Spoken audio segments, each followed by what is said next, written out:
হাসিনাকে ফেরানোর তোড়জোড়। ঢাকার কড়া বার্তার পর এবার যে ঘোষণা দিল ভারত।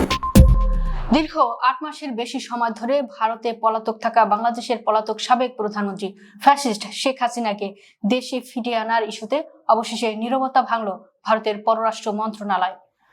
বাংলাদেশ সরকারের পক্ষ থেকে হাসিনাকে ফেরত পাঠানোর যে আইনি ও আনুষ্ঠানিক অনুরোধ জানানো হয়েছিল সেটি বর্তমানে পর্যালোচনা করা হচ্ছে বলে জানিয়েছে দিল্লি। ভারতের রাজধানী নয়াদিল্লিতে পররাষ্ট্র মন্ত্রণালয়ের নিয়মিত সাপ্তাহিক সংবাদ সম্মেলনে সাংবাদিকদের এক প্রশ্নের জবাবে এ তথ্য জানান মুখপাত্র রণধীর জয়সওয়াল।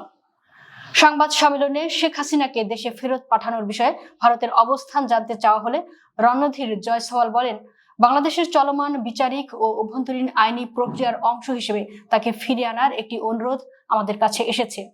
ভারত সরকার বর্তমানে এই অনুরোধটি অত্যন্ত সতর্কতার সঙ্গে বিবেচনা করছে। তিনি আরো জানান, বিষয়টি অত্যন্ত স্পর্শকাতর হওয়ায় ভারত এটি মুহূর্তেই সব অংশীজনদের সঙ্গে গঠনমূলক আলোচনা চালিয়ে যাচ্ছে। শেখ হাসিনার প্রত্যাবর্তন ইস্যুর পাশাপাশি বাংলাদেশের বর্তমান বিএনপি সরকারের সঙ্গে ভারতের ভবিষ্যৎ সম্পর্কের রূপরেখা নিয়েও কথা বলেন রণধীর জয়সওয়াল।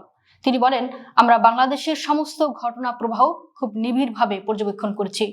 ভারতের পররাষ্ট্রমন্ত্রী ইতোমধ্যে বাংলাদেশের বর্তমান নির্বাচিত সরকারের সঙ্গে গঠনমূলকভাবে কাজ করার এবং দুই দেশের দ্বিপাক্ষিক সম্পর্ককে আরো শক্তিশালী করার ইচ্ছা কথা পুনর্ব্যক্ত করেছেন। মুখপাত্র আরো জানান, উভয় দেশেই বর্তমানে দ্বিপাক্ষিক ব্যবস্থার মাধ্যমে নিজেদের মধ্যে অংশীদারিত্বকে আরো গভীর করার প্রস্তাবগুলো বিবেচনা করতে সম্মত হয়েছে। তিনি বলেন, আমাদের পররাষ্ট্রমন্ত্রী স্পষ্ট করেছেন যে ভারত বাংলাদেশের নতুন সরকারের সঙ্গে সুসম্পর্ক বজায় রাখার পাশাপাশি আমেরিকার মতো বৈশ্বিক মিত্রদের সঙ্গেও সম্পর্ককে আরো সুদৃঢ় করতে চায়। পারস্পরিক স্বার্থ সংশ্লিষ্ট আঞ্চলিক ও বৈশ্বিক বিষয়গুলো নিয়ে ঢাকা ও দিল্লির মধ্যে আলোচনা অব্যাহত রয়েছে বলে উল্লেখ করেন জয়সওয়াল। তিনি আশা প্রকাশ করেন, শেখ হাসিনার প্রত্যাবর্তন ইস্যু, সীমান্ত পরিস্থিতি এবং অন্যান্য গুরুত্বপূর্ণ বিষয় নিয়ে উভয় পক্ষের বিস্তারিত মতামত ও অবস্থান জানতে শীঘ্রই দুই দেশের উচ্চ পর্যায়ের একটি আনুষ্ঠানিক বৈঠক অনুষ্ঠিত হবে। দীর্ঘদিন ধরে ঝুলে থাকা শেখ হাসিনা ইস্যু নিয়ে ভারতের পররাষ্ট্র মন্ত্রণালয় এই আনুষ্ঠানিক বক্তব্য দুই দেশের কূটনৈতিক মহলে নতুন করে ব্যাপক আলোচনার জন্ম দিয়েছে। এখন দেখার বিষয়ে ভারত শেষ পর্যন্ত শেখ হাসিনাকে বাংলাদেশের আইনি কাঠামোর হাতে তুলে দেয় কিনা।